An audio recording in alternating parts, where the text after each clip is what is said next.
ഇത് കണ്ടോ, ഇത് ഒരു ആസ്കോസെൻഡം എന്ന് പറയുന്ന ഇനത്തിലുള്ള ഒരു ഓർക്കിഡാണ്. ഇത് ഇവിടെ കിടന്ന ഒരു പഴയ തടിയിൽ ഞാൻ സെറ്റ് ചെയ്തെടുത്തതാണ്. അതിലാണ് കംപ്ലീറ്റ് വേരും പിടിച്ചിരിക്കുന്നത്. വേറെ മീഡിയം ഒന്നുമില്ല. ഇത് നല്ല ആകർഷകമായ പൂക്കൾ ഉണ്ടാകുന്ന വലിയ ഡാർഫ് വെറൈറ്റിയിലുള്ള ഒരു ഓർക്കിഡാണ്. ഇത് വർഷം എത്രയോ ഇപ്പൊ തന്നെ ഇതിനൊരു 10-15 വർഷത്തെ പഴക്കമുണ്ട്. അത് അതിൽ തന്നെ പിടിച്ചു നിൽക്കുകയാണ്. മണ്ണോ വേറെ ഒരു മീഡിയവും വേണ്ട. ആ വേരൊക്കെ പോയിരിക്കുന്നത് നല്ല ഭംഗിയായിട്ട് അതിൽ പിടിച്ച് സെറ്റായി നിൽക്കുക.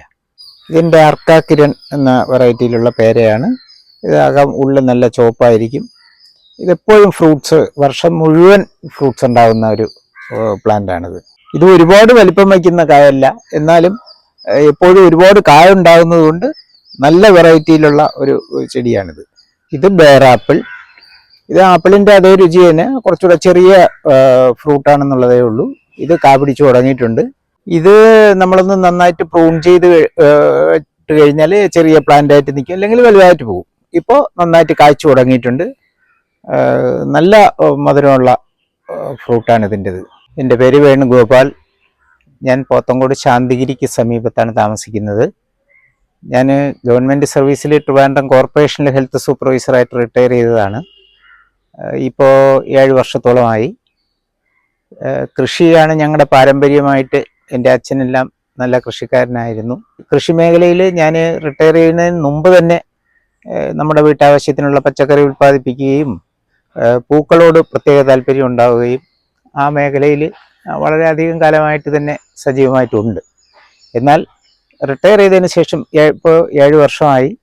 അതിനുശേഷം വളരെ സജീവമായിട്ട് കൃഷിയിൽ മേഖലയിലാണ് നിൽക്കുന്നത്. ഇപ്പോൾ അധികം സമയം ലഭിക്കുന്നുണ്ട്. നമ്മുടെ സംതൃപ്തിക്കായിട്ട് നമ്മുടെ പൂക്കൾ വളർത്തുന്നു. വീട്ടാവശ്യത്തിന് പച്ചക്കറി കൃഷിയുണ്ട്. ഇതെൻ്റെ ടെറസാണ്. ഇതിൽ ഞാൻ വെച്ചേക്കുന്നത് ഇത് സ്വീറ്റ് ലൂവിയാണ്. ഇതിൻ്റെ പ്രത്യേകത എന്ന് പറയുമ്പോൾ നമ്മുടെ സാധാരണ ലൂവിക്ക, ചുവന്ന ലൂവിക്ക എന്ന് പറഞ്ഞാൽ നല്ല പുളിപ്പായിരിക്കും. ഇതിൻ്റെ കമ്പുകളിലാണ് കായ്ക്കുന്നത്. ഇത് നല്ല മധുരമുള്ളതാണ്. അതുപോലെ ഇത് ജബോട്ടിക്കാബ, മരമുന്തിരി എന്ന് പറയുന്നത് ഇതാണ്. ഇതിൻ്റെയും തടിയിലാണ് കാ പിടിക്കുന്നത്. നല്ല മധുരമുള്ള മുന്തിരി പോലെ തന്നെ മധുരമുള്ള ഫ്രൂട്ട്സാണ് ഇതിൽ നിന്നുണ്ടാകുന്നത്. ജബോട്ടിക്കാബയിലെ റെഡ് ഹൈബ്രിഡ് എന്ന് പറയുന്ന ഇനമാണ്. ഇത് ആദ്യമായിട്ട് പൂത്തിട്ടുണ്ട്. ഇവിടെ ഇതും തടിയിലാണ് ആദ്യമായിട്ടുള്ള പൂ വന്നിട്ടുണ്ട്. നല്ല മധുരമുള്ള പഴമാണ് ഇത്. ഈ ചെടി ഒരു 3 വർഷം കൊണ്ട് തന്നെ പൂത്ത് കായ്ക്കാൻ തുടങ്ങും. ഇത് അവക്കാഡോ, ബട്ടർ ഫ്രൂട്ട് എന്ന് പറയുന്ന ചെടിയാണ്. ഇതും ചട്ടിയിലാണ് ഇരിക്കുന്നത്. ഒരു 5 വർഷം കൊണ്ടൊക്കെ കായ്ച്ചു കിട്ടും. ഇപ്പോൾ 3 വർഷത്തെ പഴക്കമായി. ഇത് കൊണ്ടുവന്ന് വെച്ചിട്ട് 3 വർഷമായി. ഇത് ഇസ്രായേലത്തി. സാധാരണ അത്തിയാണെങ്കിൽ നമുക്ക് ഫ്രൂട്ട്സ് കഴിക്കാൻ കൊള്ളില്ല, അത്രയ്ക്ക് നമുക്ക് ഉപയോഗപ്രദമല്ല. അതേസമയം ഇസ്രായേലത്തി വന്നിട്ട് നമുക്ക് നേരിട്ട് പഴമായിട്ട് തന്നെ കഴിക്കാം, പ്രോസസ്സൊന്നും ചെയ്യേണ്ട, കഴിക്കാൻ പറ്റും. ഇതെല്ലാം ഒരു വർഷം കൊണ്ട് തന്നെ കായപിടുത്തം കിട്ടും. ഇതിൻ്റെ ടെറസിൻ്റെ കൈവരിയിൽ മൊത്തം ഞാൻ അഡീനിയം പ്ലാന്റ്സ് ആണ് വച്ചേക്കുന്നത്. എനിക്ക് ഏകദേശം 100ഓളം വെറൈറ്റി അഡീനിയം ഞാൻ കളക്ട് ചെയ്ത് വെച്ചിട്ടുണ്ട്. ഇതിപ്പോൾ ഓഫ് സീസൺ ആയതുകൊണ്ടാണ് അധികം പൂവില്ലാത്തത്. ഒരു മാസം കൂടെ കഴിയുമ്പോൾ ഡിസംബറോടുകൂടി എല്ലാം നിറച്ച് പൂത്ത് നല്ല ആകർഷകമായിട്ട് നിൽക്കും. ചെടികളോട് എനിക്ക് പ്രത്യേക സ്നേഹമുണ്ട്. 10-20 വർഷമായിട്ട് ഞാൻ ഓർക്കിഡ്, അന്തൂറിയം അതെല്ലാം വളർത്തി. ഇപ്പോൾ അഡീനിയത്തിലാണ് കൂടുതൽ ശ്രദ്ധ കൊടുത്തിരിക്കുന്നത്. ഇതെൻ്റെ വാട്ടർ ടാങ്കിൻ്റെ സ്റ്റാൻഡാണ്. ഇതിൽ ഞാൻ ഡെൻഡ്രോബിയം ഓർക്കിഡ് കുറേ വച്ചിട്ടുണ്ട്. ഇതൊക്കെ ഒരു മാനസികോല്ലാസത്തിന് വേണ്ടിയിട്ട് വച്ചിരിക്കുന്നതാണ്. ഇതൊക്കെ പൂക്കൾ മുട്ടെല്ലാം വരുന്നുണ്ട്. നിറച്ച് പൂക്കുന്നതാണ്. എപ്പോഴും ആകർഷകമായിട്ട് നിൽക്കും. എപ്പോഴും പൂവുണ്ടാവും. ഇത് കോട്ടൂർക്കോണ മാവാണ്. തിരുവനന്തപുരത്തുകാരുടെ ഏറ്റവും പ്രിയപ്പെട്ട മാവാണിത്. ഇത് ചട്ടിയിൽ വളർത്തുന്നതെന്ന് പറഞ്ഞാൽ ഇവിടെ കറയിൽ മണ്ണിൽ പിടിച്ച പ്ലാന്റ് ഉണ്ടെങ്കിലും നമ്മുടെ ഏറ്റവും ഒരു പ്രധാനപ്പെട്ട ഒരു മാവുകളിലൊന്നായതുകൊണ്ടാണ് ഇതിനെ ചട്ടിയിൽ നിർത്തി ഡോർഫായിട്ട് വേണം. കഴിഞ്ഞ വർഷം ഇത് പൂത്തായിരുന്നു. ഒരു 3 വർഷത്തെ പഴക്കം മാത്രമേ ഉള്ളൂ ഇത് വച്ചിട്ട്. ഗ്രാഫ്റ്റ് ചെയ്ത പ്ലാന്റാണ്. ഇത് കണ്ടോ, ഇതൊരു കാച്ചിലാണ്. അത് നമ്മൾ പടർത്തി കയറ്റിയതൊന്നുമല്ല, ഒരു മാവിൽ കയറി അങ്ങ് പടർന്ന് കയറിയ സ്വന്തമായിട്ട് തന്നെ വളർന്ന് അത് അടുത്ത മാസം ഇതിൻ്റെ ആദായം എടുക്കാൻ പറ്റും. കാച്ചില് ഞാൻ ഒരുപാട് കൃഷി ചെയ്തിട്ടുണ്ട്. ഇവിടെ തന്നെ ഉണ്ട്. നിലത്തുനിന്ന് വളർന്ന് അടുത്ത് നിൽക്കുന്ന മരത്തിലങ്ങ് കയറി പോകും. ഒരുപാട് ഇതെടുത്ത് എല്ലാം അടുത്ത മാസം ആകുമ്പോൾ ഇതെല്ലാം വെട്ടിയെടുത്ത് വൃശ്ചികത്തോടുകൂടി കാച്ചിലിൻ്റെയൊക്കെ ആദായം എടുക്കുന്ന ഒരു സമയമാണ്. ഇത് ബറാബ് എന്ന് പറയുന്ന ഒരു ഫ്രൂട്ട് പ്ലാന്റ് ആണ്. ഇത് കൊച്ചുകുട്ടികൾക്ക് വളരെ ഇഷ്ടപ്പെടുന്ന ഒരു മഞ്ഞ നിറത്തിലുള്ള ചെറിയ നെല്ലിക്ക വലിപ്പത്തിലുള്ള ഒരു മധുരവും പുളിപ്പും എല്ലാം കൂടെ ചേർന്ന് വരുന്ന ഫ്രൂട്ട്സ് ആണ്. ഇത് നിറച്ച് കായ്ക്കും. ഇതിന്റെ കുരുമുളക് നഴ്സറിയാണ്.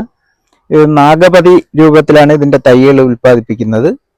ഇതൊരു 25ഓളം വെറൈറ്റി, ഏറ്റവും ഇപ്പോഴത്തെ ഏറ്റവും പുതിയതായിട്ട് കണ്ടുപിടിച്ച ഇനങ്ങൾ IISR കോഴിക്കോട് പന്നിയൂര് ഗവേഷണ കേന്ദ്രം അവിടെ നിന്നെല്ലാം കളക്ട് ചെയ്ത ഇനങ്ങളാണ് ഈ ഇരിക്കുന്നത്. നാഗപതി സമ്പ്രദായം എന്ന് പറയുന്നത് ഇവിടെ ഒരു പ്ലാന്റ് കുരുമുളകിന്റെ വള്ളി അവിടെ പൊടിപ്പിച്ച വള്ളി അവിടെ വയ്ക്കുകയും അതിന്റെ ആ വള്ളി നിലത്തുകൂടി പോകുന്ന വള്ളിയെ നമ്മൾ ഓരോ കവറിലും ഓരോ മുട്ട് വീതം ഇറക്കി വെച്ച് ഈർക്കിൽ കൊണ്ട് അതിനെ സപ്പോർട്ട് ചെയ്ത് വയ്ക്കും. എന്നിട്ട് ഒരു 1.5 മാസം കഴിയുമ്പോൾ ഇതിലെല്ലാം ഓരോ മുട്ടിലും ഓരോ ഇലഞ്ഞെട്ടിൽ നിന്നും വേരിറങ്ങി ആ കവറിലോട്ട് പിടിക്കും. അപ്പോഴേ നമ്മൾ അതിൻ്റെ മുൻവശവും പിറകുവശവും മുറിച്ചിട്ട് അതിനെ അവിടെ നിന്ന് എടുത്ത് മാറ്റി വെച്ച് കഴിഞ്ഞാൽ അതിനകത്തുനിന്ന് വേര് വന്ന് പുതിയ തൈ അതിൽ നിന്ന് ഉണ്ടായി വരും.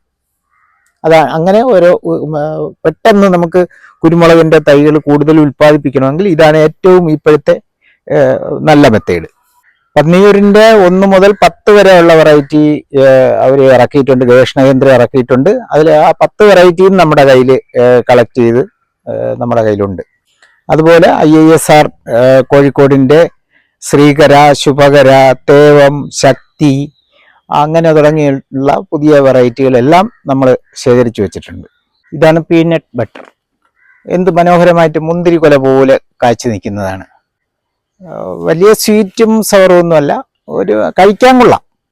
ഇതിൻ്റെ രുചി നമ്മളെ പച്ച കപ്പലണ്ടി കഴിച്ചതുപോലെ ഇരിക്കും. എല്ലാവർക്കും ഇഷ്ടപ്പെടണമെന്നില്ല. കാണാനും അത് കാഴ്ച നിൽക്കുന്നതൊക്കെ കാണാൻ നല്ല ഭംഗിയുള്ള അതാണ് പീനട്ട് ബട്ടർ. ഇത് കണ്ടോ, ഇത് എൻ്റെ ഡ്രാഗൺ ഫ്രൂട്ടാണ്.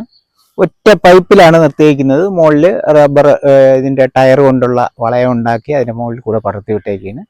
നല്ല മധുരമുള്ള, അകം ചുവപ്പ് നിറത്തിലും അകവും പുറവും ചുവപ്പ്, ഡാർക്കായിട്ടുള്ള പിങ്ക് കളറിലുള്ള ഫ്രൂട്ടാണ് ഇതിൽ നിന്നുണ്ടാകുന്നത്. നല്ല മധുരമുള്ള ഫ്രൂട്ടാണ്. ഇത് നോക്കിയേ, കുരുമുളകിൽ തെക്കൻ എന്ന് പറയുന്ന വെറൈറ്റിയാണ്. മറ്റുള്ള എല്ലാ കുരുമുളകിൽ നിന്നുള്ള വ്യത്യാസം എന്ന് പറയുന്നത് ഇത് ഒരു താര് വന്നിട്ട് അതിന് ഒത്തിരി ബ്രാഞ്ചുകൾ ഉണ്ടാവും. ഒരു തിരിയിൽ തന്നെ ഇത്രയും മണികൾ ഉണ്ടാകുന്ന വേറെ ഒരു ഇനവും ഇതുവരെ കണ്ടെത്തിയിട്ടില്ല. ഏറ്റവും നല്ല എരിയും ഈ കുരുമുളകിൻ്റെ പ്രത്യേകതയാണ്. കുരുമുളക് തെക്കൻ. ഇതെൻ്റെ മുളക് കൃഷിയാണ്. ഇതിപ്പോൾ ഏകദേശം വിളവെടുപ്പൊക്കെ ഏകദേശം പൂർത്തിയായി. ഓണത്തിന് വേണ്ടിയിട്ട് നട്ടിരുന്നതാണ്. നല്ല രീതിയിൽ ആദായം കിട്ടി. പച്ചമുളക് തിരുവനന്തപുരത്തുകാർക്ക് ഈ സാമ്പാർ മുളക് എന്ന് പറയുന്നത് ഒരു പ്രത്യേകം തൊണ്ടൻ മുളകെന്നും പല പേരിൽ അറിയപ്പെടുന്ന, കിഴക്കൻ മുളക് എന്നൊക്കെ പല പേരിൽ അറിയപ്പെടുന്ന മുളകാണിത്. മുളക് ഇനമാണ്. നല്ല ആദായം തരുന്ന ഒരു കൃഷിയാണ് പച്ചമുളക് കൃഷി എന്ന് പറയുന്നത്. ഓണത്തിന് 400 രൂപ വരെ കിലോയ്ക്ക് വിലയുണ്ടായിരുന്ന മുളകാണ്. ഇതെൻ്റെ സലാഡ് വെള്ളരി ആണ്. സലാഡ് കുക്കുംബർ ഇപ്പോൾ ആദായം എല്ലാം എടുത്ത് കഴിഞ്ഞു. അടുത്ത കൃഷി തുടങ്ങാൻ പോകുന്നതേ ഉള്ളൂ. ഇത് വഴുതന ചുണ്ടയിൽ ഗ്രാഫ്റ്റ് ചെയ്ത ഇനമാണ്. നല്ലവണ്ണം ഈ വാട്ടരോഗങ്ങളെല്ലാം ഒഴിവാകും. ഞാൻ ഗ്രാഫ്റ്റ് ചെയ്യുന്നുണ്ട്. ചുണ്ടയിൽ വഴുതന ഗ്രാഫ്റ്റ് ചെയ്യുന്നുണ്ട്, പച്ചമുളക് ഗ്രാഫ്റ്റ് ചെയ്യുന്നുണ്ട്, ടൊമാറ്റോ ചെയ്യുന്നുണ്ട്. അതെല്ലാം ഈ നമുക്ക് സാധാരണ മണ്ണിൽ നിന്നുണ്ടാകുന്ന രോഗങ്ങളെല്ലാം ഒഴിവാക്കാനായിട്ട് ഇതാണ് ഏറ്റവും നല്ല മെത്തേഡ്. ഏറ്റവും ലേറ്റസ്റ്റ് ആയിട്ടുള്ള മെത്തേഡ് എന്ന് പറയുന്നത് ഗ്രാഫ്റ്റിംഗ് ആണ്. അത് പിന്നെ പ്രതിരോധ ശേഷിയുള്ള ഇനങ്ങളിൽ അത്യുൽപാദന ശേഷിയുള്ള ഇനങ്ങൾ ഗ്രാഫ്റ്റ് ചെയ്താണ് എടുക്കുന്നത്. ഇത് പുതുതായിട്ട് പയർ കൃഷി ചെയ്തിരിക്കുന്നതാണ്. ഇതിവിടെ നമ്മളൊരു മേഖല എന്ന് പറയുന്നത് പന്നിയുടെ വലിയ ശല്യമുള്ള, പന്നി, മയില് എന്നിവയുള്ള ഭയങ്കര ശല്യമുള്ള ഒരു ഭാഗമാണ്. അതുകൊണ്ട് നമ്മൾ കംപ്ലീറ്റ് ഇതിനെ ഫ്രെയിം ചെയ്തിട്ട് പ്ലാസ്റ്റിക് നെറ്റ് കൊണ്ട് കവർ ചെയ്തിരിക്കുന്നതാണ്. അങ്ങനെ കൃഷി ചെയ്താലേ ഇത് കിട്ടുകയുള്ളൂ, അല്ലെങ്കിൽ പന്നി വന്നെല്ലാം നശിപ്പിച്ചിട്ട് പൊക്കളയും. അപ്പോൾ നമ്മൾ അതിനെ ആ പ്രതികൂല ഘടകങ്ങളെ ഒഴിവാക്കാൻ വേണ്ടിയിട്ട് ചെയ്ത ഒരു സംവിധാനമാണിത്. ഈ പുല്ല് വളരാതിരിക്കാനായിട്ട് മൾച്ചിങ് ഷീറ്റ് ഇട്ടിട്ടുണ്ട്. ഞാനിതിപ്പോൾ ഇവിടെ ചെയ്തിരിക്കുന്നത് ജൈവ കൃഷി മാത്രമല്ല, രാസവളങ്ങൾ ഉപയോഗിക്കാറുണ്ട്. അങ്ങനെ നമുക്കിത് മുന്നോട്ട് കൊണ്ടുപോകാൻ കഴിയുള്ളൂ. കൃഷി ഒരിക്കലും നഷ്ടമാണെന്ന് എനിക്കൊരു അഭിപ്രായം ഞാൻ ഇതുവരെ പറഞ്ഞിട്ടില്ല, എനിക്ക് അഭിപ്രായവുമില്ല. കാരണം ഇത് സ്വന്തമായിട്ടൂടെ കുറെ അധ്വാനിക്കണം. നമ്മുടെ ശരീരത്തിന് വ്യായാമം കിട്ടും, പ്രകൃതിക്ക് നല്ലത്, നമ്മളെല്ലാം മറ്റ് സംസ്ഥാനത്തിൻ്റെ മറ്റ് രാജ്യങ്ങളെ ആശ്രയിക്കേണ്ട അങ്ങനെയുള്ള ഒരു കൃഷി രീതിയിൽ കൂടി നമുക്ക് മാനസികമായിട്ട് ഒരുപാട് പ്രചോദനം ഉണ്ടാവണം, മറ്റുള്ളവർക്ക് പ്രചോദനം ഉണ്ടാവണം, സ്വയം നമ്മളൊരു പോസിറ്റീവ് എനർജി ഉണ്ടാക്കിയെടുക്കണം. അതിനുവേണ്ടി എപ്പോഴും നമുക്ക് കൃഷിക്ക് വേണ്ടിയിട്ടൊരു മനസ്സ് ഉണ്ടാവുക എന്ന് പറയുന്നത് വളരെ പ്രധാനപ്പെട്ട കാര്യമാണ്.